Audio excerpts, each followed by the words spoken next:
सब कहते हैं सपोर्ट करो, लेकिन जब अपने ही आपको सब्सक्राइब करके अनसब्सक्राइब कर दें तो दिल दुखता है। सोचती हूँ अगर अपनी फैमिली ही साथ दे दे तो शायद किसी और की मदद की ज़रूरत ही नहीं पड़ती है। अस्सलाम वालेकुम। जीते रहें, सलामत रहें, खुश रहें, आबाद रहें। मैं हूँ आपकी अपनी मिस बाजवा। चलें तो आज का व्लॉग जो है वो शुरू करते हैं। आज आपसे दिल की बात शेयर कर रही हूँ। यूट्यूब पर मैं मेहनत कर रही हूँ, तकरीबन मुझे 2 माह से ज़्यादा का अरसा हो चुका है। वीडियोस बना रही हूँ, कभी लोग जो है वो सब्सक्राइब कर देते हैं और फिर अनसब्सक्राइब कर देते हैं। ये हर क्रिएटर को एक प्रॉब्लम जो है वो आ रही है। इससे थोड़ा बुरा तो लगता है, लेकिन मैं ये सोचती हूँ कि हमारी फैमिलीज़ और ख़ानदान कितने बड़े होते हैं, बड़े बड़े होते हैं ना सबके ख़ानदान माशाल्लाह से। तो अगर वही आपको सपोर्ट कर देना तो आप के बारे न्यारे हो जाते हैं।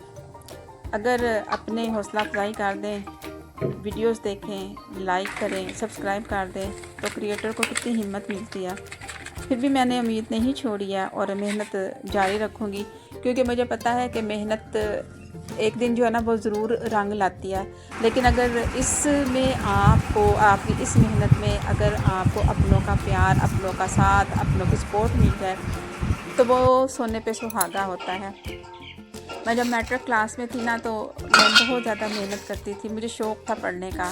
तो उस टाइम ना मैंने एक मतलब स्पीचेस वगैरह भी करती थी। तो उस टाइम मुझे एक ना शेर अभी जो है ना वो याद आया, वो मैं आपसे भी शेयर करती हूँ। मेहनत करो नौजवानों, कश्ती भंवर से निकले, कहीं ऐसा ना हो कि बुलबुल रोती चमन से निकले। बात यही होती है कि हम मेहनत करेंगे तो उसका फल जो है वो ज़रूर हमें मिलता है। एक दिन आपकी मेहनत जो है वो ज़रूर रंग लाती है। तो बस यही है कि अगर आपकी फैमिलीज़ की आपको सपोर्ट मिलती है ना तो इंसान जो है वो जो सोचता है ना वो बिल्कुल जो है ना वो अपनी मंजिल के करीब हो जाता है, बल्कि अपनी मंजिल को जो है वो पा लेता है। तो अगर अपनों का साथ मिल जाए तो सफ़र आसान हो जाता है। दुआ है हर मेहनत करने वाले को अपनों की सपोर्ट नसीब हो। आमीन। अपना बहुत ख्याल रखिएगा। मिलते हैं अगले